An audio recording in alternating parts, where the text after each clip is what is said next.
Hello everyone. आज के lecture में हम लोग पढ़ेंगे गॉस लॉ। राइट, इसके पहले हम लोगों ने क्या पढ़ा था? देखो कि what do you mean by electric flux. Electric flux क्या होता है? इलेक्ट्रिक फ्लक्स का ही नेक्स्ट पार्ट है गॉस लॉ। अच्छा, इलेक्ट्रिक फ्लक्स में हम लोगों ने क्या पढ़ा था कि इलेक्ट्रिक फ्लक्स होता है number of lines passing through area. What do you mean by electric flux? number of lines passing through a given area is called as electric flux. Electric flux का फॉर्मूला क्या है? E A cos theta, where area is a vector quantity. Area बहुत important role play करता है Gauss law के अंदर। अभी आपको अगर इलेक्ट्रिक फ्लक्स निकालना है तो उसका और एक तरीका है, एंड वो तरीका हम लोग पढ़ेंगे गॉस लॉ। राइट, तो गॉस लॉ क्या है? देखो, गॉस लॉ का स्टेटमेंट पहले समझ के लेना। द टोटल इलेक्ट्रिक फ्लक्स और अ क्लोज सरफेस, ये बहुत इंपॉर्टेंट है।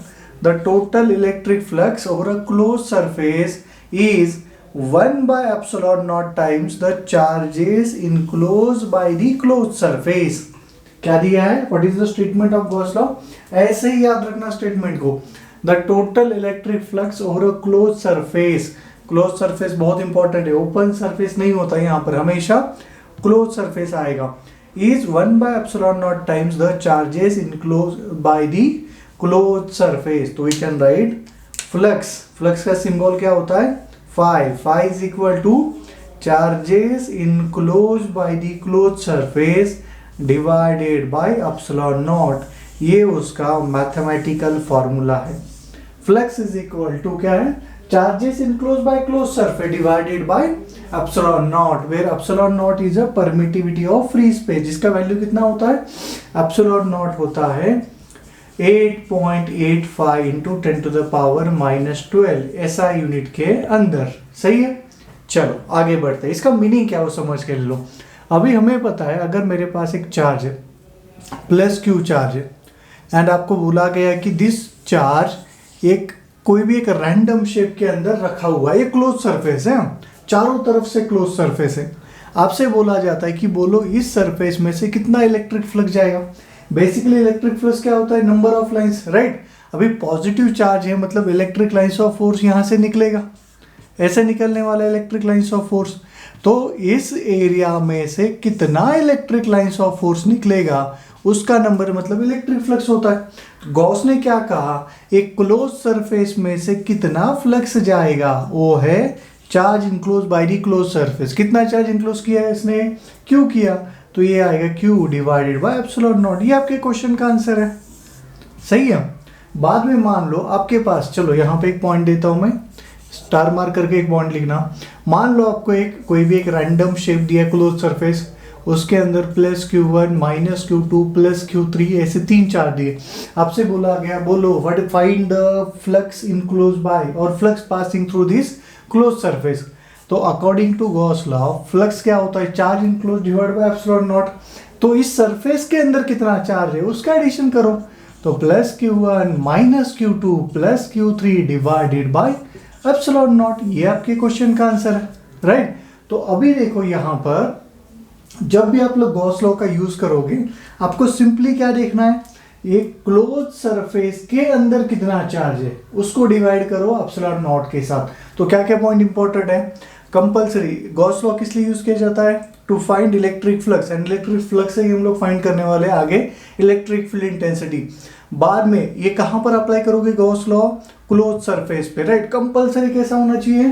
Close surface. राइट, एक आपके पास मान लो आपके पास एक स्क्वायर है, तो square is not a close surface, वो चारों तरफ से ओपन है। उसको क्या करते जाओ? पहले कन्वर्ट करते जाओ क्लोज सरफेस में। तो अगर आपको मान लो स्क्वायर की जगह पर आपको दिया गया है क्यूब, क्या दिया गया आपको? क्यूब दिया। तो अभी ये क्यूब कैसा बना? ये क्लोज सरफेस बना। तो ये क्लोज सरफेस के अंदर जो चार्ज रखा हम लोगों ने +Q, तो इसमें से फ्लक्स कितना जाएगा? Q बाय एप्सिलॉन नॉट जाएगा। अभी एग्जाम्पल से तुम्हें, जैसे मैंने 3 एग्जाम्पल लिए, एग्जाम्पल से तुम्हें ये समझ में आ रहा होगा कि आपका शेप डायग्राम का क्लोज सरफेस का शेप कौन सा भी रहने दो, डजंट मैटर, फ्लक्स का वैल्यू सेम आएगा। फ्लक्स का वैल्यू सेम आएगा मतलब फ्लक्स का value shape of the surface के ऊपर डिपेंड करता है क्या?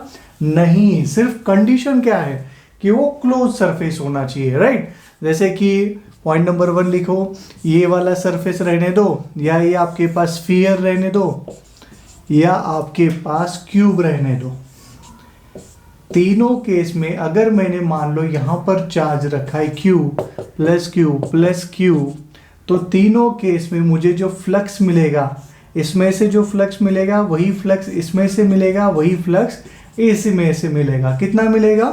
Q divided by epsilon not. तो इंपॉर्टेंट पॉइंट क्या है कि flux do not depend upon shape of a surface. सिर्फ सरफेस कैसा होना चाहिए? क्लोज होना चाहिए, राइट। बाद में सेकंड पॉइंट क्या है, अभी ये शेप के ऊपर ही डिपेंड नहीं है। मतलब अगर मान लो आपके पास एक स्फीयर है, तो स्फीयर के ऊपर डिपेंड, स्फीयर के रेडियस के ऊपर डिपेंड होगा क्या? नहीं। तो ये आप लोग यहाँ पे पॉइंट लिख सकते हो, फ्लक्स, चलो यहाँ पे लिख देता हूं, flux is independent of radius of sphere. क्या है? Flux is independent of radius of sphere. तो ये 2 पॉइंट है जो कि आपको अच्छे से यहां पर याद रखना है। आगे समझ में कोई डाउट इसमें? चलो इसके ऊपर के 1-2 क्वेश्चन करते हैं हम लोग।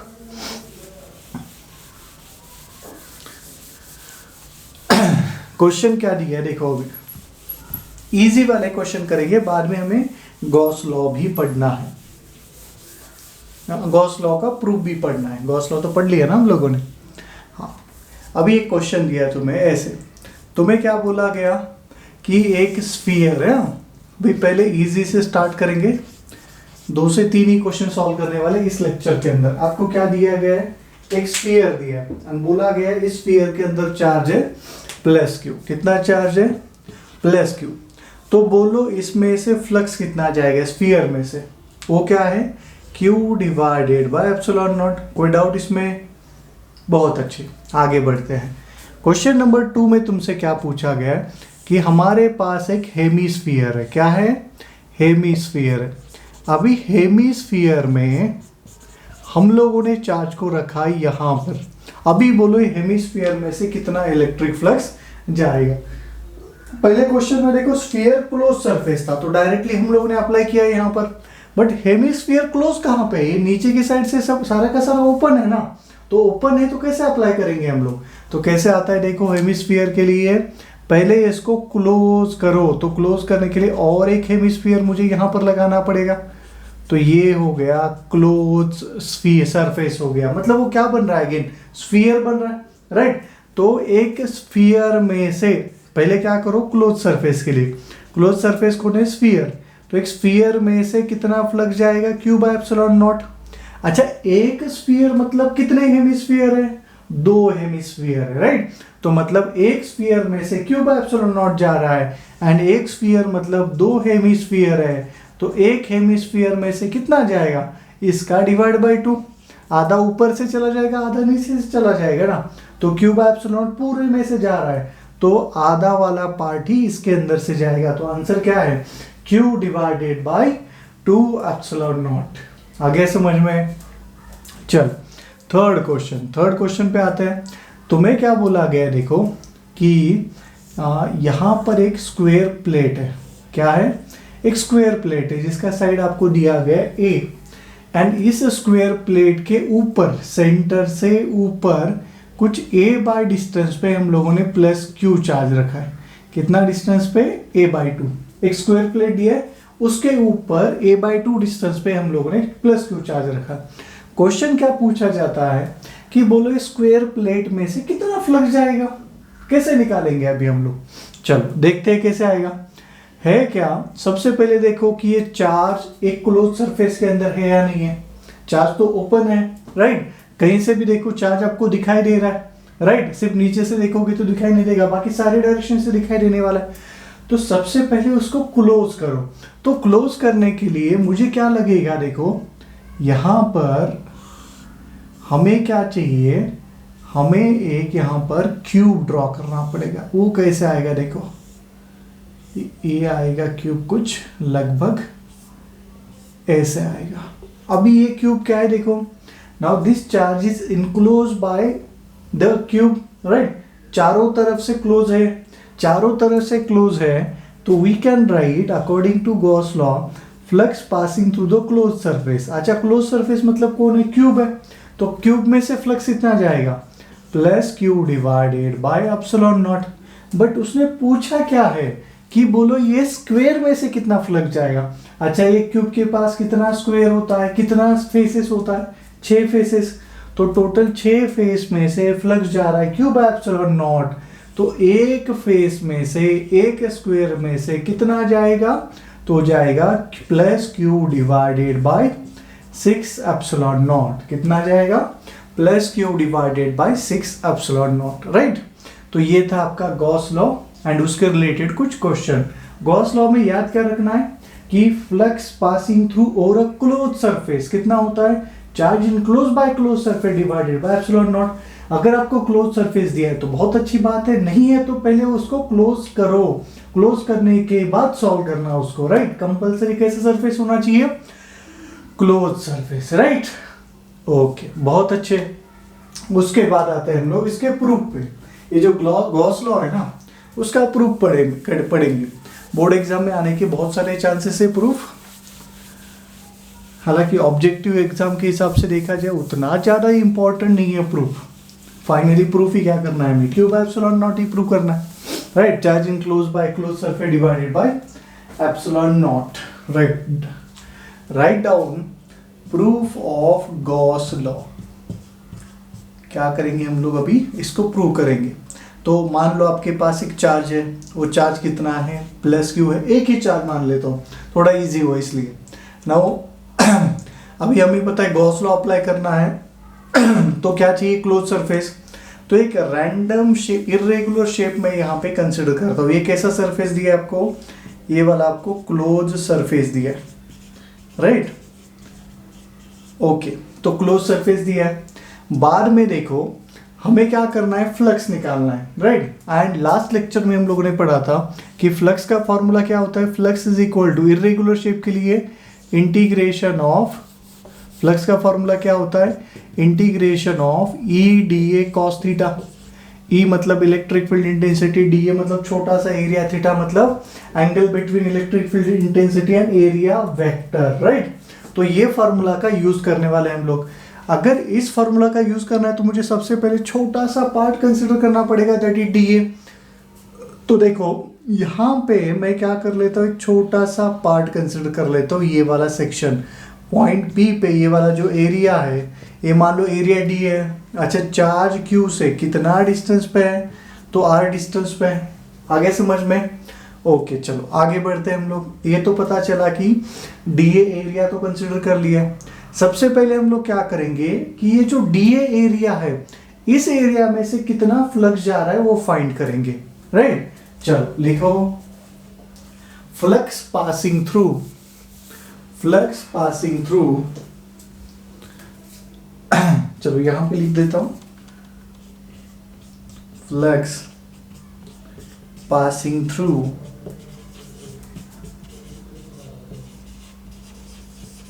Small area D A is, वो क्या आएगा? छोटा एरिया में से फ्लक्स भी क्या जाएगा? छोटा जाएगा।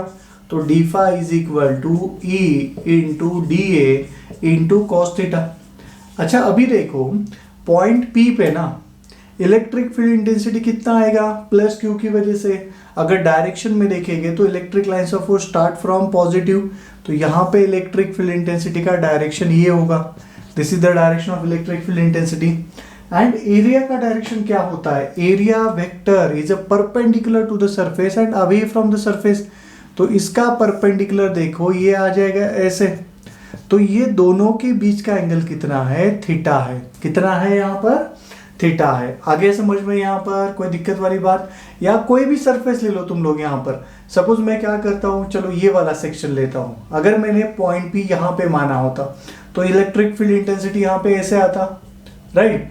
एंड यहाँ पर एरिया वेक्टर कैसे आता? एरिया वेक्टर भी इसी डायरेक्शन में आता, मतलब यहाँ पर एंगल कितना आएगा? 0 आएगा।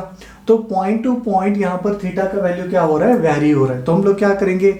जनरल एक थीटा का वैल्यू मान लेंगे कि दोनों के बीच का एंगल कितना है? थीटा है, राइट। चलो आगे बढ़ते हैं। Now electric field intensity, electric field intensity at point P is, कितना आता है electric field intensity? We know that electric field intensity का फॉर्मूला क्या है? KQ/R², 1/4πε0 into Q divided by distance कितना है? R²। ये आ गया। तो अभी आपके पास देखो flux passing through small area का फॉर्मूला है, ए का भी है आपके पास फॉर्मूला। अभी मैं क्या करता हूं, flux passing through whole surface, complete surface में से निकालता हूं। Whole surface is, right. अभी हम लोगों ने छोटे से पार्ट में निकाला था, तो ऐसे कितने छोटे पार्ट हो सकते हैं? इनफाइनाइट हो सकते हैं, राइट। अभी हर पार्ट, इस पार्ट में से हम लोगों ने इतना निकाला, बाद में इस पार्ट में से भी कुछ ऐसे ही आएगा, हर एक पार्ट में से आएगा। तो सारे पार्ट के लिए क्या करो तुम लोग? ऐड करो। एंड इनफाइनाइट टाइम्स एडिशन मतलब क्या होता है? इंटीग्रेशन। तो ये आ जाएगा phi is equal to integration of D phi. मतलब ही क्या होगा? डी फाई क्या आपके पास? EDA cos theta. ये आएगा EDA cos थीटा। चलो, फ्लक्स पासिंग और क्लोज सरफेसेस, वी का वैल्यू कितना? 1/4πε0, बाद में Q divided bye R² into DA, into क्या आएगा? cos थीटा आएगा, राइट। अभी यहाँ पे देखो, यहाँ पे इंटरेस्टिंग पार्ट है, आपके लिए नया है। तो ये 1/4πε0 बाहर आएगा, Q भी कांस्टेंट है तो बाहर आएगा। अंदर क्या बचेगा? देखो, ऊपर बचेगा DA cos थीटा, नीचे क्या बचेगा? R²। अभी अंदर क्यों बचा? देखो क्यों? क्योंकि हमें पता है, देखो इस पॉइंट P का डिस्टेंस R है, इसका कुछ डिस्टेंस अलग है, इसका डिस्टेंस अलग आएगा। जितने भी पॉइंट है, सारे पॉइंट का यहाँ पे डिस्टेंस अलग है, मतलब R वेरिएबल है। अभी उसके बाद यहाँ पे थीटा का वैल्यू नॉन जीरो आ रहा है, यहाँ पे थीटा का वैल्यू 0 आ रहा है। तो पॉइंट चेंज किया तो हम लोगों ने थीटा का वैल्यू भी क्या हो रहा है? चेंज हो रहा है। इसका मीनिंग है ये DA cos theta and R², ये तीनों भी क्या है? वेरिएबल है। तो उसको हम लोगों ने अंदर रखा, Q/4πε0 कांस्टेंट, इसलिए उसको हम लोगों ने बाहर निकाला। अभी ये होता क्या है? देखो, जो इंटीग्रेशन के अंदर रखा है, इंटीग्रेशन के अंदर जो रखा है हम लोगों ने, उसको क्या करता हूँ? पहले मैं सॉल्व करता हूँ, उसके बाद एक्सप्लेन कर दूंगा, राइट। अभी ये जो आपको डायग्राम दिखाई दे रहा है, ये डायग्राम कैसा है? 2D या 3D? तो ये 3D डायग्राम है। क्यों? क्योंकि हमारे पास क्लोज सरफेस है, एक स्फीयर मान लो। तो ये कैसा सरफेस है आपके पास? एक क्लोज सरफेस है, राइट। तो अगर ये क्लोज सरफेस है तो ये एरिया एक्चुअल में यहाँ पर एक सॉलिड एंगल बनाएगा। क्या बनाने वाला है? Solid angle. And solid angle, ये मान लो ये एंगल है ओम। क्या एंगल है? Solid angle is represented by ohm. चलो, कुछ बुक में ओम यूज किया है, कुछ बुक में ओमेगा यूज किया है। तो एक्चुअल में ये जो होता है ना, DA cos theta bye R², ये होता है सॉलिड एंगल। क्या कहा जाता है इसे? Solid angle. Solid angle, that is, वहां पर मैंने क्या है? अच्छा, छोटा एंगल है इसलिए चलो मैं इसको D ओम मान लेता हूं। D ohm, solid angle D ohm. And याद रखो, किसी भी क्लोज सरफेस के लिए, क्लोज सरफेस के लिए D ओम का वैल्यू होता है 4π। कितना होता है वैल्यू? 4π होता है। तो अगर इसको यहां पे पुट करोगे तो flux is equal to Q divided by 4πε0 into 4π। 4π चला गया तो फ्लक्स का वैल्यू क्या आएगा? Q divided by ε0। अरे Q/ε0 में Q क्या है? Q तो ये वाला चार्ज है, this charge is enclose by the close surface. And यही तो था आपका गॉस लॉ। क्या है Gauss law? Gauss law is the total flux over a close surface is equal to charge enclose by the close surface divided by ε0, और 1/ε0 times the charge enclose by the close surface. आ गया समझ में? ये है आपका flux passing through the close surface, और ये है आपका प्रूफ।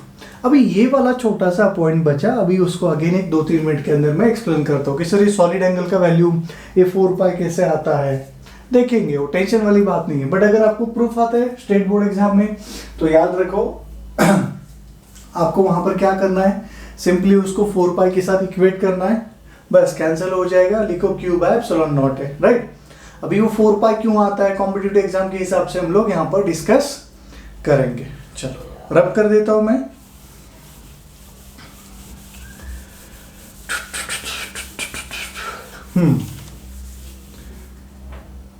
अभी है सॉलिड एंगल कंसेप्ट। पहले देखो एंगल, प्लेन एंगल क्या होता है, हमें पता है दो लाइन के बीच का एंगल मतलब प्लेन एंगल होता है। तो ये वाला एंगल क्या है, थीटा, और ये वाला क्या है आपका आर्क, राइट। ये क्या है, रेडियस। तो हम लोगों ने क्या लिखा, theta is equal to arc length upon radius. ऐसे लिखते ना हम लोग, plane angle represented by theta, right. पहले प्लेन एंगल समझ लो, उसके बाद ऑटोमेटिकली सॉलिड एंगल आ जाएगा। तो plane angle subtended by angle between two lines is called as plane angle, होता है आर्क लेंथ अपॉन रेडियस। मान लो यहां पर मैं कंप्लीट सर्कल बना रहा हूं, सपोज यहां पर एक मैं कंप्लीट सर्कल बना रहा हूं, तो उस केस में आर्क लेंथ कितना आएगा रे, कंप्लीट सर्कल है मतलब आर्क लेंथ आएगा 2 pi R divided by R, R चला गया, तो थीटा का वैल्यू कितना आएगा 2 पाई।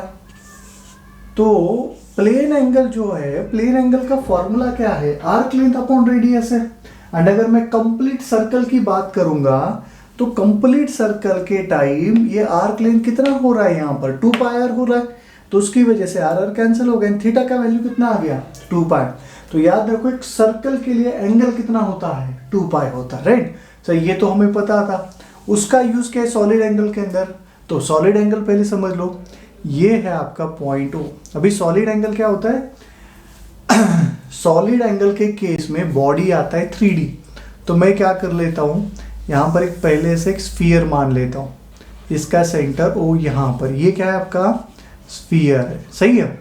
उसके बाद देखो सिर्फ इतना ही पार्ट तुम लोग यहाँ पर कंसीडर करो, ये वाला जो पार्ट है। अभी ये वाला पार्ट कितना एंगल सबटेंड कर रहा है यहाँ पर, तो ये वाला कुछ ना कुछ एंगल सबटेंड कर रहा होगा ना यहाँ पर। अब ये एंगल कैसे आएगा, अपना प्लेन एंगल नहीं आएगा, प्लेन एंगल दो लाइन के बीच का होता है। अभी ये एंगल 3D एंगल है, ये एंगल 3D एंगल है, तो इसका वैल्यू आता है डी ओम। कितना आता है इसका वैल्यू, डी ओम। इसे कहा जाता है सॉलिड एंगल, एंड इसका रेडियस कितना है आर। अभी अगर आप लोग ऊपर से देखोगे तो यहाँ पे आपको एक सरफेस दिखाई देगा, सरफेस एरिया दिखाई देगा, जैसे कोन है ना आइसक्रीम का कोन, ऊपर से देखोगे तो तुम्हें क्या दिखाई देता है, उसके ऊपर एक सरफेस एरिया दिखाई देता है। तो सरफेस एरिया जो इसका वैल्यू है एरिया का मान लेना DA है, राइट। तो जैसे आपके पास फॉर्मूला था theta is equal to arc length upon radius, वैसे ये सॉलिड एंगल के लिए भी हमारे पास स्टैंडर्ड फॉर्मूला है, वो है solid angle D ohm is equal to area upon radius का स्क्वायर। स्टैंडर्ड फॉर्मूला है, रट लेना। जैसे तुम लोगों ने याद रखा था ना theta is equal to arc length upon radius होता है, वैसे भी सॉलिड एंगल का फॉर्मूला क्या होता है DA upon R square, right. अच्छा, उसके बाद अगर मान लो ये पूरा का पूरा क्लोज सरफेस का मैंने एरिया कंसीडर किया, पहले तो मैंने छोटे से पार्ट का एरिया कंसीडर किया था ना, अभी मैं क्या कह रहा हूं कि पूरे के पूरे क्लोज सरफेस का एरिया कंसीडर करो। तो ये तो स्फीयर है, स्फीयर का एरिया कितना होता है 4 पाई आर स्क्वायर, तो आएगा D ohm is equal to 4 pi R square divided by R square. ये चला गया, ये चला गया, तो डी ओम मतलब अभी ये पूरे सरफेस के लिए तो ओम हो जाएगा, नहीं ओम इज इक्वल टू क्या आ जाएगा 4 पाई, क्या आ जाएगा ये 4 पाई। तो क्लोज सरफेस का एरिया और क्लोज सरफेस का जो सॉलिड एंगल है वो कितना होता है 4 पाई होता है। तो ये एक्चुअल में DA cos theta by R square, ये कितना आ गया आपके पास 4 पाई आएगा। बाद में आपके दिमाग में क्वेश्चन आ सकता है कि सर ये cos थीटा कहाँ से आ गया, तो ऐसा थोड़ी जरूरी है। अभी चलो मैंने स्फीयर वाला एग्जांपल लिया था, हर बार आपको स्फीयर मिले थोड़ी जरूरी है, ऐसा नहीं है। कोई भी एक रैंडम शेप एरिया हो सकता है, राइट। तो उस केस में आपको क्या होता है, इसका डायरेक्शन भी वहां पर कंसिडर करना पड़ता है। अगर डायरेक्शन मान लो सेम नहीं है तो उसका कंपोनेंट लेके सॉल्व करते हैं हम लोग, cos theta and sin theta. उतना डिटेल में जाने का जरूरत नहीं है, सिर्फ याद रखो कि ये है सॉलिड एंगल, यानी किसके लिए वैलिड होता है, किसी भी क्लोज सरफेस के लिए, 3D डायग्राम के लिए, किसी भी क्लोज सरफेस के लिए। एंड पूरे क्लोज सरफेस पे वैल्यू कितना आता है उसका 4 पाई आता है। इसका कैंसिल, इसकी वजह से कैंसिल हो गया दोनों भी, and phi is equal to क्या आ गया Q by epsilon naught. And hence by this way we have proved Gauss law, right. चल, अगर आपको एग्जाम में आता है Gauss law state board exam में, तो याद रखो इसके पहले जो मैंने लिखा था यहाँ तक उतना ही लिखना है, राइट। वहां पे इसका एक्सप्लेनेशन देते बैठना नहीं है कि D A cos theta by R square कैसे 4 पाई आता है, वहां पे एक्सप्लेनेशन की जरूरत नहीं है। सिर्फ याद रखो D A cos theta by R square का इंटीग्रेशन क्या आता है, तो आता है 4 पाई, राइट। ओके, अभी हम लोग पढ़ेंगे application of Gauss law, right. एक बार गॉस लॉ का पूरा आइडिया आ गया। Next point is application of Gauss law, right. कहां पर कैसे यूज कर रहा है, बहुत ही इंपॉर्टेंट एप्लीकेशन है। देखो सारे के सारे हमारे सिलेबस में, अगर स्टेट बोर्ड का सिलेबस देखा जाए तो हमारे सिलेबस में 3 ही डेरिवेशन है। तो पहले एक लेक्चर के अंदर सारे 3 डेरिवेशन पढ़ लेते हैं, उसके बाद का जो लेक्चर रहेगा उसके अंदर सारे जो ऑब्जेक्टिव वाले डेरिवेशन है वो देखेंगे हम लोग, राइट। तो right down heading application of Gauss law, right. Before starting the application आपको कुछ स्टेप्स पता होने चाहिए। अगर वो स्टेप अगर आपके दिमाग में फिट बैठे तो ये एप्लीकेशन ऑफ गॉस लॉ आप लोग अच्छे से सॉल्व कर सकते हो, डेरिवेशन पार्ट। तो सबसे पहला स्टेप होता है, देखो स्टेप देखेंगे हमारे पास कितने स्टेप है, 4-5 स्टेप है, और अच्छे से याद रखना, बहुत इजी जाएगा गॉस लॉ का एप्लीकेशन। सबसे पहला स्टेप है डिफाइन गॉसियन सरफेस। सबसे पहला स्टेप क्या है, डिफाइन गॉसियन सरफेस। अभी ये गॉसियन सरफेस मतलब क्या होता है, सबसे पहले दिमाग में आता है, आएंगे सारे पॉइंट पे आएंगे। गॉसियन सरफेस मतलब होता है that is close symmetrical surface, close symmetrical surface, right.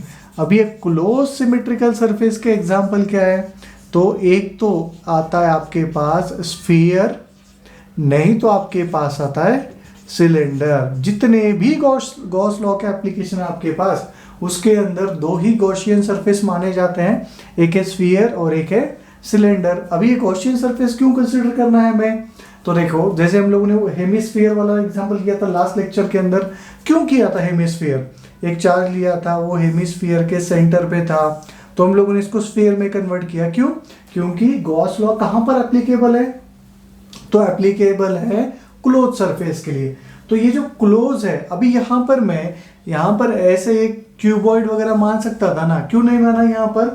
Actual में क्या होता है कि हमें सिमेट्रिकल सरफेस चाहिए होता है गॉस लॉ अप्लाई करने के लिए। तो उस केस में ये सिमेट्री कैसा बनेगा, अगर हम लोग अगेन यहाँ पर एक हेमिस्फीयर ड्रॉ करेंगे तो गॉसियन सरफेस मतलब बेसिकली क्या होता है, it is a close symmetrical surface. क्या होता है, it is a close symmetrical surface. And वो इसके कितने टाइप है, तो उसके 2 ही टाइप है। कौन सा, तो एक है स्फीयर एंड एक है सिलेंडर। चलो सेकंड पे आते हैं। सेकंड पॉइंट है define theta on each point of Gaussian surface. क्या करना है आपको, गॉसियन सरफेस पे हर पॉइंट पे, जितने भी पॉइंट है हर पॉइंट पे आपको क्या डिफाइन करना है, थीटा। अच्छा ये कौन सा थीटा है, तो वो भी आएगा। Next is find electric flux passing through the Gaussian surface. अभी इलेक्ट्रिक फ्लक्स का फॉर्मूला क्या होता है, integration of E D A cos theta. तो ये वाला थीटा आपको यहीं पर फाइंड कर लेना है, राइट। पॉइंट नंबर 4 आता है find charge enclose by Gaussian surface. क्या है, find charge enclose by Gaussian मतलब सिमेट्रिकल सरफेस। ये पॉइंट नंबर 4 थोड़ा इंपॉर्टेंट है, जेईई मेंस के अंदर बहुत सारे क्वेश्चन पूछे गए चार्ज इनक्लोज के ऊपर। Find charge enclose by Gaussian surface. तो to find the charge enclose हमारी हेल्प कौन कौन करेगा, तो एक तो सबसे पहले हमारी हेल्प करेगा लैम्डा, राइट, बाद में करेगा सिग्मा, बाद में कौन हेल्प करेगा, रो। अच्छा लैम्डा का फॉर्मूला क्या होता है, तो लैम्डा का फॉर्मूला होता है, अच्छा लैम्डा, अच्छा ये एक मिनट, इसको ऐसे लिख देता हूं मैं। चार्ज इनक्लोज के लिए लैम्डा हेल्प करेगा lambda into L. Q find करने के लिए हमारी सिग्मा हेल्प करेगा sigma into area. And rho is equal to charge is equal to rho into volume है। ये तीनों फॉर्मूला कब यूज करेंगे हम लोग, जब लैम्डा सिग्मा रो आपके पास कांस्टेंट है। नहीं है तो क्या करोगे, इसको इंटीग्रेट करो, इंटीग्रेशन इंटीग्रेशन एंड इंटीग्रेशन। जैसे हम लोगों ने 11th में पढ़ा था चार्ज डिस्ट्रीब्यूशन के लेक्चर में, आई थिंक 11 का वो लास्ट लेक्चर था। पॉइंट नंबर 5 पे आते। पॉइंट नंबर 5 क्या है, अभी यहाँ पे सिंपली क्या करो, make use of Gauss law. क्या होता है गॉस लॉ, तो गॉस लॉ है आपके पास flux is equal to charge enclose by epsilon naught. Flux तो आप लोगों ने पॉइंट नंबर 3 पे निकाला, पॉइंट नंबर 4 पे आप लोगों ने चार्ज इनक्लोज निकाला, तो दोनों को इक्वेट करो डिवाइड बाय एप्सिलॉन नॉट करके, आपको क्या हो जाएगा, यहाँ पर फाइनली इलेक्ट्रिक फील्ड इंटेंसिटी मिल जाएगा किसी भी पॉइंट पे, राइट। चलो स्क्रीनशॉट ले लो इसका। आते हैं इसके एप्लीकेशन पे, लिखो एप्लीकेशन नंबर 1। टोटल आपकी सिलेबस में अभी न्यू जो सिलेबस जो है उसके अंदर 3 एप्लीकेशन है, बट हम लोग 4 एप्लीकेशन पढ़ेंगे। लिखो एप्लीकेशन नंबर 1। तो एप्लीकेशन नंबर 1 क्या है, एप्लीकेशन नंबर 1 क्या है, electric field intensity at a point due two point charge, due two point charge. हालांकि हम लोगों ने 11th में पढ़ा ये वाला पॉइंट है, उसी को गॉस लॉ के साथ पढ़ेंगे कैसे आता है। जैसे हम लोगों ने पढ़ा था, देखो हमारे पास अगर एक चार्ज है, एक प्लस क्यू, इसकी वजह से r डिस्टेंस पे आपको इलेक्ट्रिक फील्ड इंटेंसिटी पूछा है, क्या होता है formula, E is equal to 1/4 pi epsilon naught q divided by r square, right.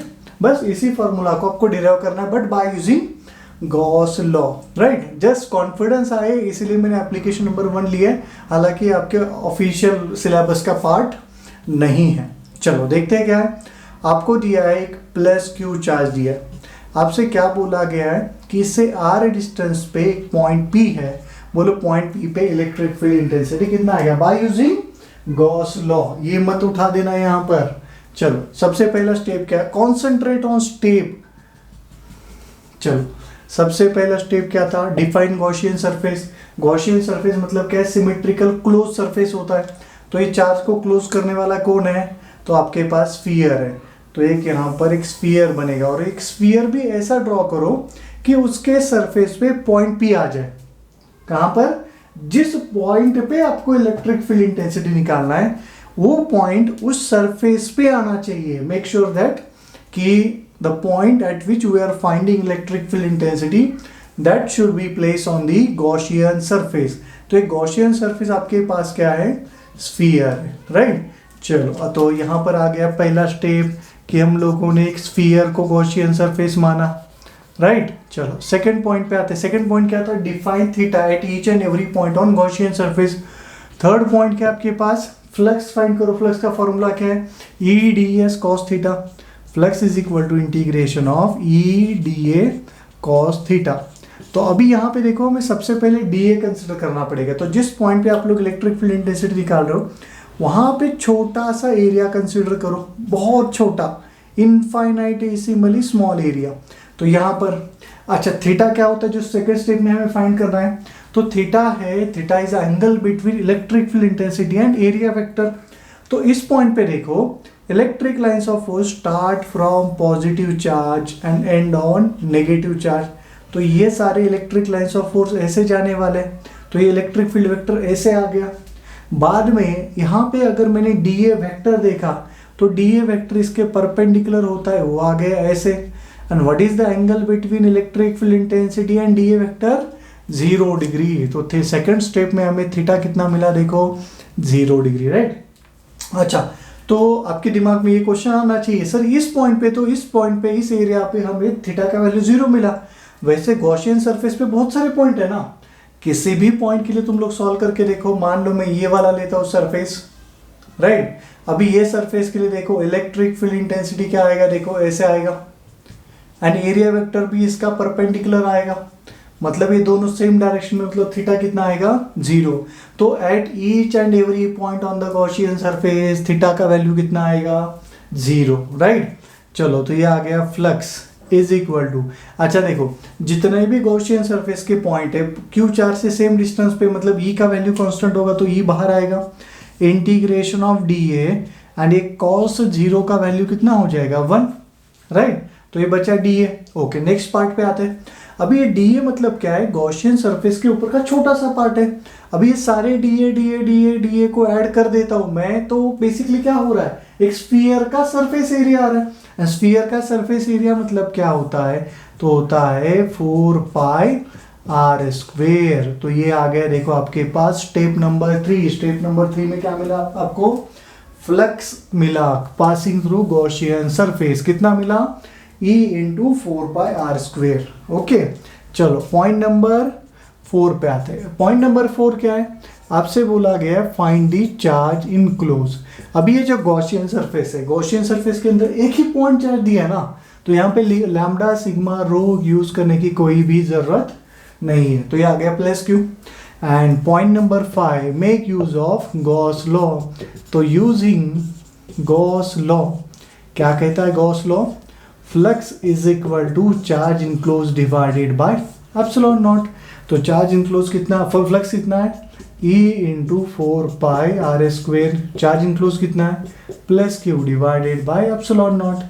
तो E का वैल्यू आएगा 1/4 pi epsilon naught into Q divided by r square. This is the electric field intensity at a point R due to plus Q charge, right. तो basically हम लोगों ने Gauss law का use किस लिए किया, व्हाट इज द एप्लीकेशन, अगर आपसे पूछा गया what is the application of Gauss law, तो याद रखो Gauss law is mainly used to find electric field intensity at a particular point. कितना है electric field intensity, 1/4 pi epsilon naught Q by R square. चलो screenshot ले लो इसका, ये था आपका एप्लीकेशन नंबर 1, राइट। चलो अभी आते हैं हम लोग सेकंड एप्लीकेशन पे, एप्लीकेशन नंबर 2। लिखो next heading, electric field intensity. Next heading is electric field intensity at a point due to a charge sphere. Application number 2, due to a charge sphere. अभी ये चार्ज स्फीयर हो सकता है, conducting है, आपको spherical shell भी बोल सकता है, आपको हॉलो स्फीयर भी बोल सकता है, सॉलिड कंडक्टिंग स्फीयर भी बोल सकता है। तो सबके लिए ये वाला डेरिवेशन वैलिड है।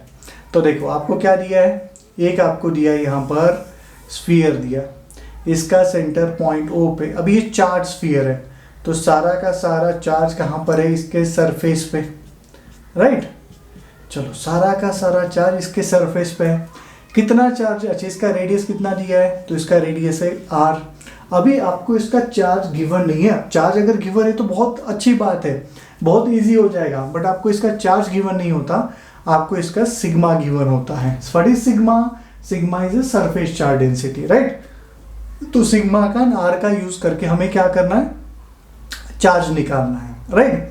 आपसे बोला गया कि यहाँ पर एक पॉइंट है, पॉइंट P, इस पॉइंट P पे जो कि सेंटर से छोटा डिस्टेंस पे है, इलेक्ट्रिक फील्ड इंटेंसिटी निकालो। तो how to find electric field intensity, तो उसके लिए हमें गॉस लॉ का यूज करना है। गॉस लॉ का पहला स्टेप क्या है, consider Gaussian surface. Gaussian surface क्या होता है, तो क्लोज सिमेट्रिकल सरफेस है, वो तो दो ही है, एक होता है स्फीयर और एक होता है सिलेंडर। तो इसका सिमेट्रिकल मतलब स्फीयर के साथ मैच कर रहा है, तो मैं यहाँ पर एक स्फीयर ड्रॉ कर लेता हूँ। तो एक स्फीयर देखो ऐसे आएगा, राइट। तो ये क्या है आपका, एक है गॉसियन सरफेस, ये क्या है आपके पास, गॉसियन सरफेस है, राइट। अभी इस गॉसियन सरफेस पे पॉइंट P है, तो पॉइंट P पे इलेक्ट्रिक फील्ड इंटेंसिटी निकालना है। अच्छा पॉइंट P कितने डिस्टेंस पे दिया है, r डिस्टेंस पे, राइट। तो पहला स्टेप तो सक्सेसफुल हो गए। यहाँ पर जो हमारे पास गॉसियन सरफेस है वो कैसा है, स्फीयर है, राइट, जिसका रेडियस कितना है, r है, राइट, छोटा r। ओके चलो सेकेंड स्टेप पे आते हैं। सेकेंड स्टेप पे आपको थीटा डिफाइन करना है। तो थीटा क्या होता है वो आपको थर्ड स्टेप से पता चल रहा है कि integration of E D A cos theta में से जो थीटा है वो हमें फाइंड करना है। Theta is angle between E and D A. अच्छा, तो डी ए फाइंड करो। जिस पॉइंट पे आपको इलेक्ट्रिक फील्ड इंटेंसिटी निकालना है वहां पे छोटा सा एरिया कंसीडर करो, तो ये है आपका डी ए। तो डी ए पे इलेक्ट्रिक फील्ड इंटेंसिटी कैसे आएगा देखो, तो यहाँ पर जो चार्ज है पॉजिटिव उसकी वजह से इलेक्ट्रिक लाइंस ऑफ फोर्स ऐसे जाएगा, ये इधर चला गया, एंड डी ए इसका परपेंडिकुलर भी ऐसे आएगा, तो दोनों के बीच का एंगल कितना 0 डिग्री। सही है, तो पॉइंट पी पे यहाँ पर भी एंगल कितना मिला देखो 0 डिग्री मिला, राइट। इवन तुम लोग गॉसियन सरफेस के ऊपर का कोई भी पॉइंट कंसिडर करो, ये भी पॉइंट कंसिडर करो, यहाँ पे इलेक्ट्रिक फील्ड इंटेंसिटी ऐसे आएगा एंड एरिया वेक्टर भी तुम्हारा ऐसे ही आएगा ना, मतलब थीटा कितना 0।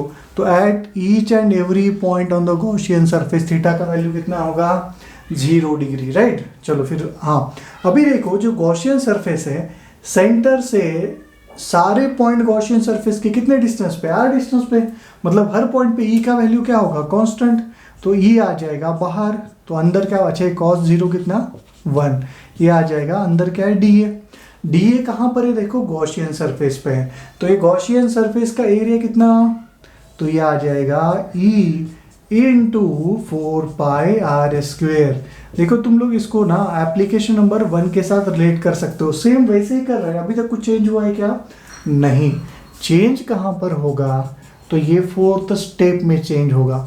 अभी क्या फाइंड करना है हमें, चार्ज इनक्लोज फाइंड करना तो चार्ज देखो गॉसियन सरफेस के अंदर चार्ज कितना है, ये सारा का सारा चार्ज गॉसियन सरफेस के अंदर ही है, बट आपको सिग्मा दिया है, तो उस केस में हम लोग कौन सा कंसेप्ट यूज करेंगे, charge enclose is equal to sigma into area होता है। अभी एरिया कौन सा लेंगे हम लोग, गॉसियन सरफेस का लोगे या चार्ज स्फीयर का, चार्ज किसके ऊपर है, गॉसियन सरफेस के ऊपर या ये चार्ज स्फीयर के ऊपर, तो ये चार्ज स्फीयर के ऊपर, तो इसका ही एरिया कंसीडर करना है। तो ये है सिग्मा इनटू इसका एरिया कितना बच्चों, तो ये आएगा 4 पाई कैपिटल आर स्क्वायर। अरे ये तो हो गया एक ही स्टेप के अंदर, चार्ज इनक्लोज भी मिला हमें, राइट। चलो चार्ज इनक्लोज मिला, फ्लक्स मिला, 4 स्टेप हो गया। अभी आएगा 5th स्टेप। 5th स्टेप क्या है, make use of Gauss law.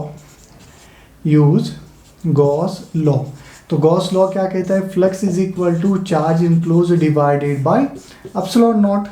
Flux इतना है E into 4 pi are square is equal to sigma into 4 pi are square divided by epsilon naught.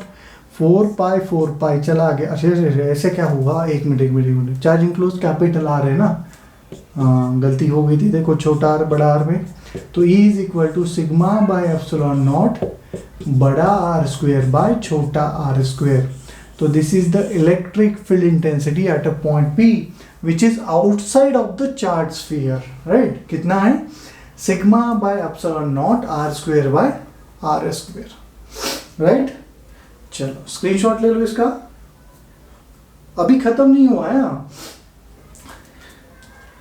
अभी आते हैं इसके अलग अलग केसेस पे हम लोग क्योंकि यहाँ पे मैंने पॉइंट पे आपको आउटसाइड माना दिया था, मे बी वो सरफेस पे हो सकता है, मे बी वो इनसाइड हो सकता है, तो तीनों स्टेप पढ़ेंगे। हालांकि डेरिवेशन यहाँ पे खत्म हो गया, अब इसके अलग अलग केसेस की पॉइंट कहाँ पर है उसके ऊपर डिपेंड करेगा कि आपका इलेक्ट्रिक फील्ड इंटेंसिटी कितना है, राइट।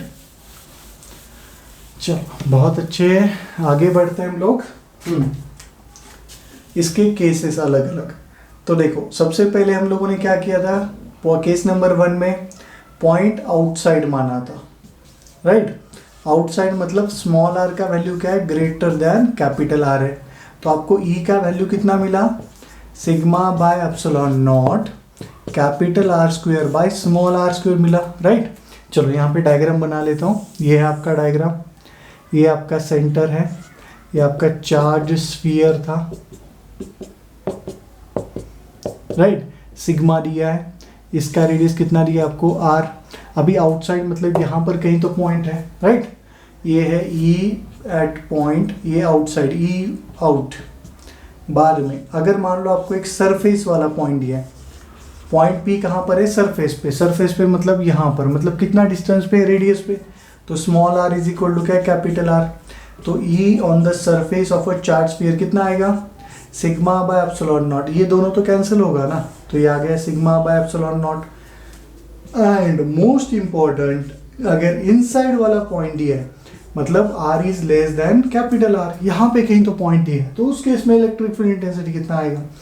तो most important point, electric field intensity inside a charge body is always zero. कितना आता है, ऑलवेज जीरो। हालांकि आप लोग इसको गॉस लॉ के साथ भी प्रूव कर सकते हो, बट प्रूव करने की जरूरत नहीं है स्टेट बोर्ड के सिलेबस में। सिंपल याद रखो, properties of electric lines of force, उसमें लास्ट पॉइंट लिखा था point number 8, electric field intensity inside a charge sphere is always zero, right. तो याद रखो कितना होता है, जीरो। हाँ, तो अभी अगर आपको इसका ग्राफ बनाने के लिए बोला गया, तो देखो ग्राफ कैसे बनाएंगे। तो ये आपका है y एक्सिस, यहाँ पर है आपका x एक्सिस, ये छोटा r, और यहाँ पे है आपका इलेक्ट्रिक फील्ड इंटेंसिटी। सारे डिस्टेंस हम लोग कहाँ से मेजर करेंगे, सेंटर से। तो यहाँ पे छोटे r का वैल्यू कितना है, जीरो।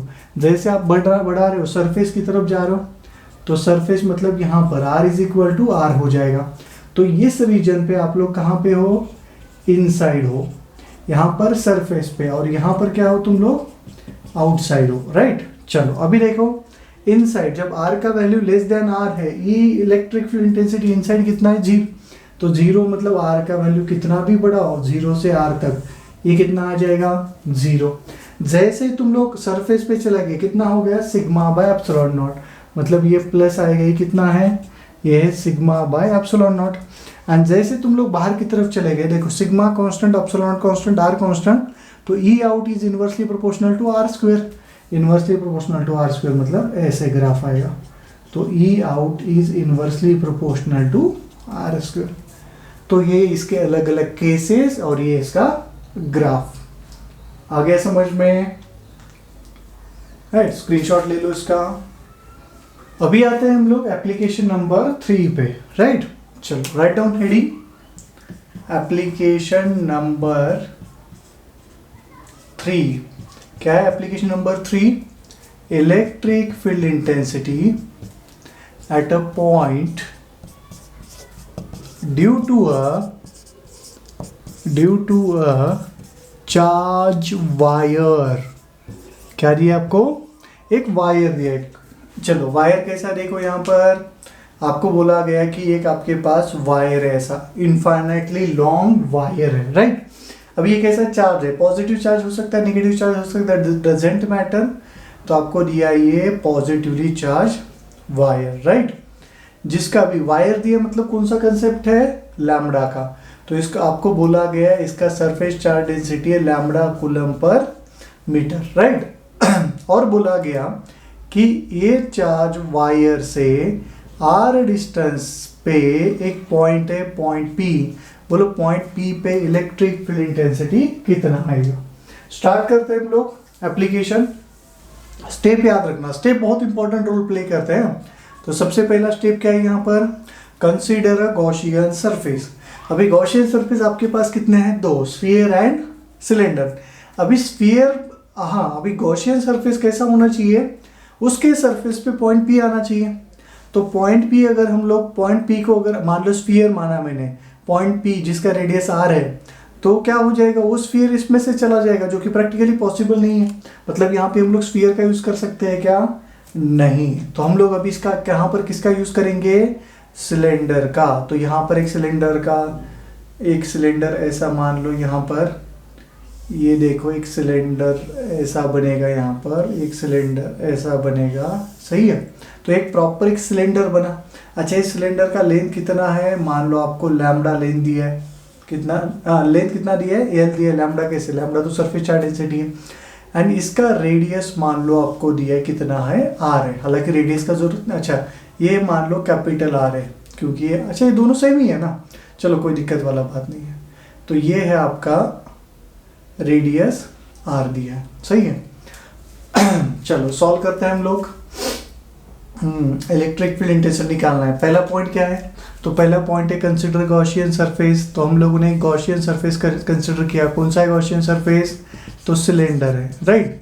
चलो ये तो हो गया। सेकंड पॉइंट पे आते हैं थीटा के लिए, क्योंकि उसका थर्ड पॉइंट में जरूरत है। थर्ड पॉइंट क्या कहता है, integration of E D A cos theta, right.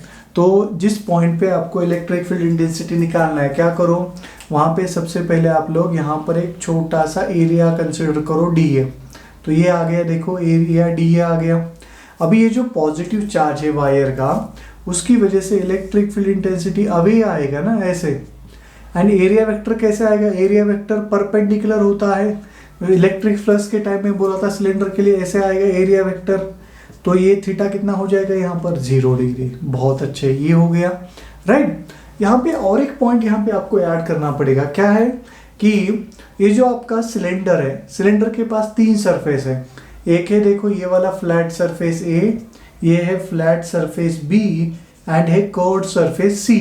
तो हम लोगों ने तो कर्व्ड सरफेस के लिए निकाला ना, क्या करेंगे, flat surface A and B के लिए निकालेंगे। कैसे आएगा देखो, तो उसके लिए फ्लैट ये सरफेस ए जो है उसके ऊपर एक छोटा सा एरिया कंसिडर करो, तो उसका एरिया वेक्टर ऐसे आएगा, राइट। एंड उसका इलेक्ट्रिक फील्ड इंटेंसिटी कैसा होगा, ये पॉजिटिव है मतलब इलेक्ट्रिक फील्ड इधर चला जाएगा।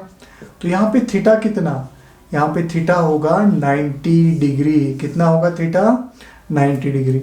अभी फ्लैट सरफेस बी पे आ जाओ, तो बी पे देखो यहाँ पे आपके पास एक एरिया वेक्टर है डी ए, राइट। बाद में इलेक्ट्रिक फील्ड इंटेंसिटी इधर जा रहा है, ये आपका ई है। अगेन यहाँ पे एंगल कितना बना, देखो एंगल बना theta is equal to 90 degree. आगे समझ में, तीनों भी एंगल, इसके अलावा और कोई एंगल यहाँ पर नहीं बनेगा।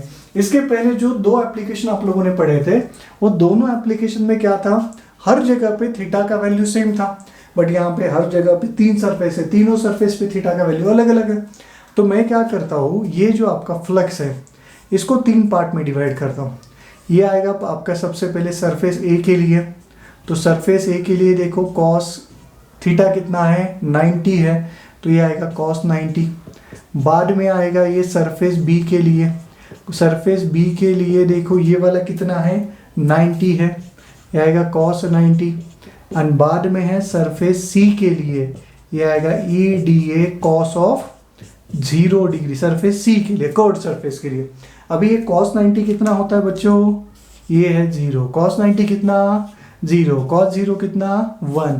तो आपके पास 3 टर्म थे, फाइनली कितने टर्म बचे, सिर्फ एक ही टर्म। तो फाई इज इक्वल टू ये क्या आएगा, इंटीग्रेशन ऑफ ई डी ए, किसके लिए, सरफेस सी के लिए। अभी सरफेस सी मतलब कर्व्ड सरफेस, तो एक कर्व्ड सरफेस के जितने भी पॉइंट है, सारे पॉइंट ये वायर से कितना डिस्टेंस पे, आर डिस्टेंस पे, मतलब हर पॉइंट पे इलेक्ट्रिक फील्ड इंटेंसिटी कांस्टेंट आएगा। तो ई इंटीग्रेशन ऑफ डी आएगा, तो phi is equal to E into D A. D A मतलब क्या है, देखो इंटीग्रेशन ऑफ डी ए, ये जो कर्व्ड सरफेस है, कर्व्ड सरफेस का एरिया। अब ये कर्व्ड सरफेस बेसिकली क्या है, नीचे से देखा जाए तो सर्कल है, एंड ऊपर जाओगे तो लेंथ है। तो एक सिलेंडर का एरिया क्या आता है, 2 पाई आर इंटू यल। कितना आता है, 2 पाई आर इंटू यल। तो ये आ गया आपका फ्लक्स। तो थर्ड स्टेप हो गया। अभी आते हैं हम लोग स्टेप नंबर 4 पे। स्टेप नंबर 4 क्या है, कैलकुलेट चार्ज इनक्लोज। अच्छा, चार्ज इनक्लोज के लिए क्या दिया आपको, लैम्बडा दिया है।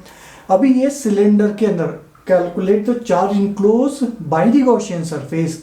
तो गॉसियन सरफेस के अंदर कितना चार्ज है, तो देखो लैम्बडा चार्ज डेंसिटी है, कितना लेंथ है इसका, यल है। तो we can write lambda into l. And step number 5, make use of Gauss law. तो गॉस लॉ क्या कहता है, flux is equal to charge enclose divided by epsilon not.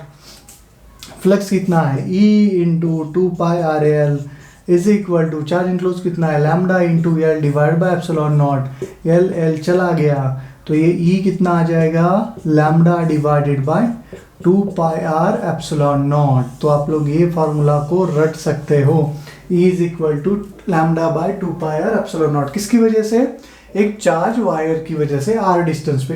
अच्छा, इसी को मैं क्या लिख सकता हूँ, देखो 1/4 pi epsilon naught into 2 lambda by r, ऐसे लिख सकता हूँ क्या, देखो ये 2 पाई एप्सिलॉन नॉट बाहर निकला, 2 से डिवाइड 2 से मल्टीप्लाई किया, तो 1/4 पाई एप्सिलॉन नॉट क्या होता है, के।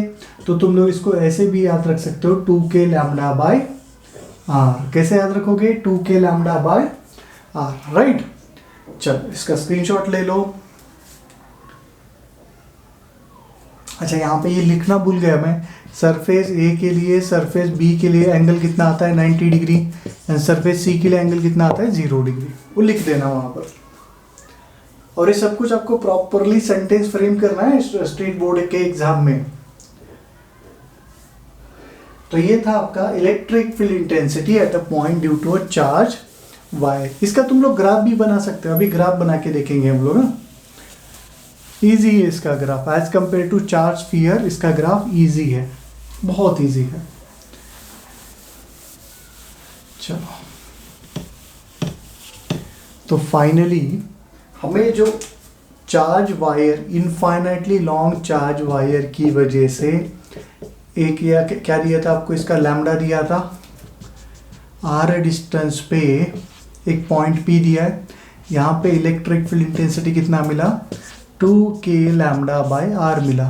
तो E is inversely proportional to R है, तो सिंपली देखो कैसे आएगा, ये है आपका R, ये है आपका E, जब R का वैल्यू 0 है E इन्फिनिटी होगा, R जैसे जैसे बढ़ता जा रहा है E का वैल्यू घटता जा रहा है, ये ग्राफ आएगा कुछ ऐसे, E is inversely proportional to R।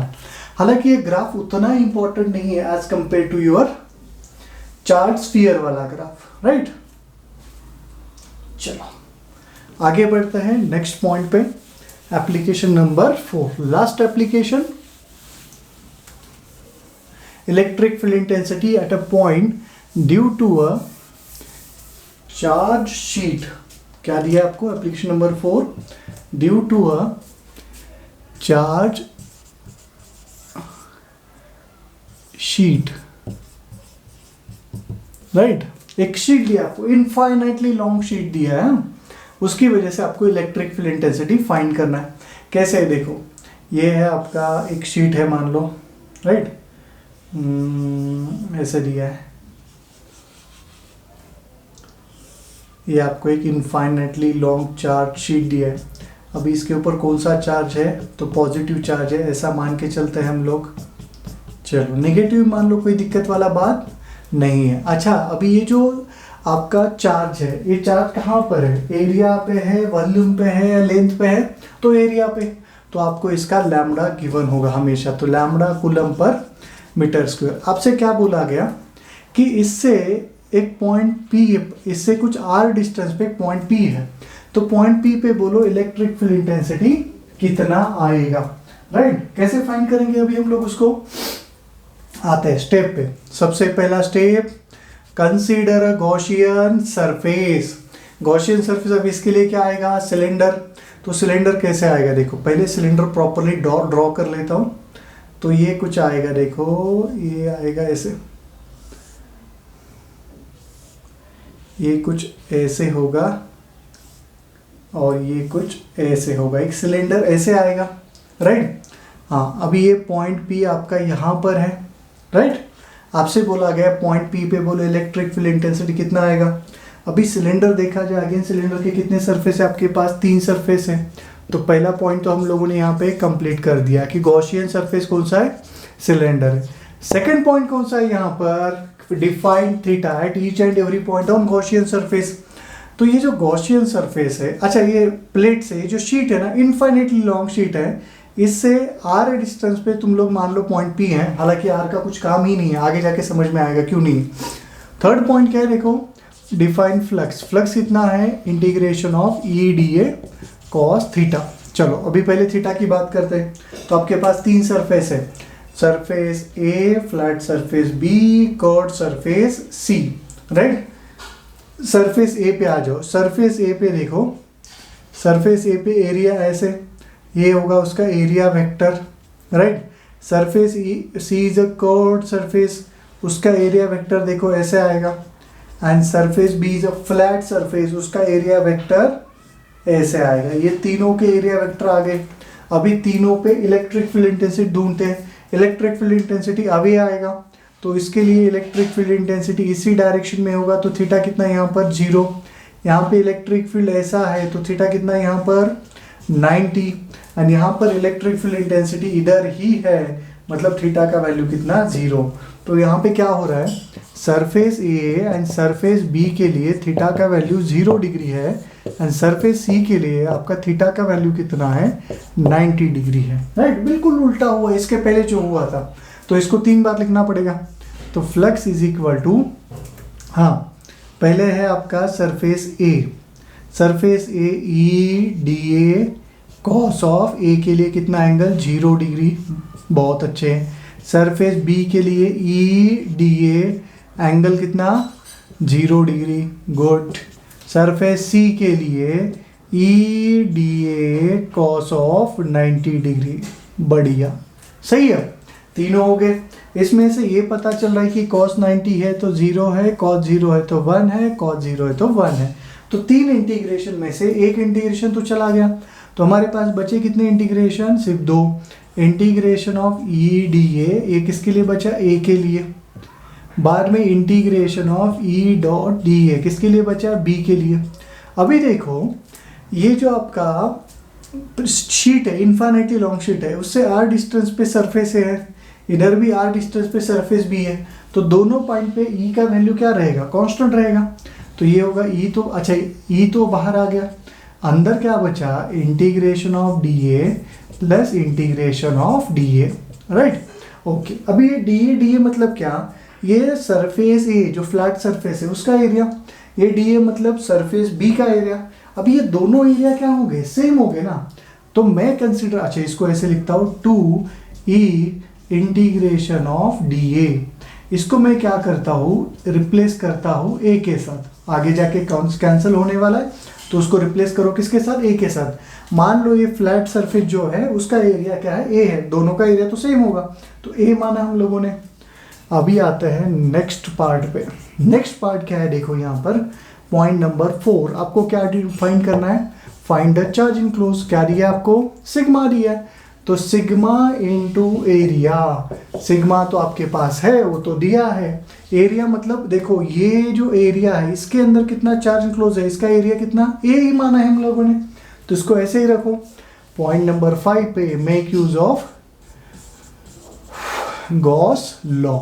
तो गॉस लॉ क्या कहता है, Gauss law flux is equal to charge enclose divided by epsilon naught. Flux कितना मिला आपको, 2EA, कितना है 2EA, एंड चार्ज इनक्लोज कितना है, sigma A divided by epsilon naught. A चला गया, ई का वैल्यू क्या है, सिग्मा बाय 2 एप्सिलॉन नॉट, और ये आपकी क्वेश्चन का आंसर है। This is the electric field intensity at a point due to a infinitely long charge sheet, right. कितना है, सिग्मा बाय 2 एप्सिलॉन नॉट। अभी गिवन प्लेट के लिए सिग्मा कांस्टेंट है, एप्सिलॉन नॉट कांस्टेंट है, ई भी कांस्टेंट आएगा। ये सबसे इंपॉर्टेंट पॉइंट है। देखो हम लोगों ने एप्लीकेशन नंबर 2 देखा जिसमें इलेक्ट्रिक फील्ड इंटेंसिटी डिपेंड करता था आर के ऊपर। बाद में इनफाइनाइटली लॉन्ग वायर देखा, उसके अंदर भी इलेक्ट्रिक फील्ड इंटेंसिटी आर के ऊपर डिपेंड था, बट इसके अंदर आर का कोई टर्म है क्या, नहीं है। तो ये देखो कॉम्पिटिटिव एग्जाम का क्वेश्चन हो सकता है कि इनफाइनाइटली लॉन्ग चार्ज शीट के लिए electric field intensity is independent of distance are.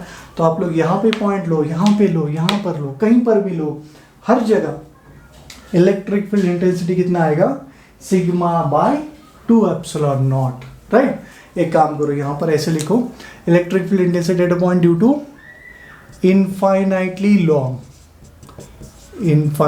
Long charge sheet लिखो, राइट। एक्चुअल में प्रॉपर डेफिनेशन होना चाहिए। तो E इज इक्वल टू क्या, सिग्मा बाय 2 एप्सिलॉन नॉट। तो ये था आपका application number 4 of Gauss law, right. Okay.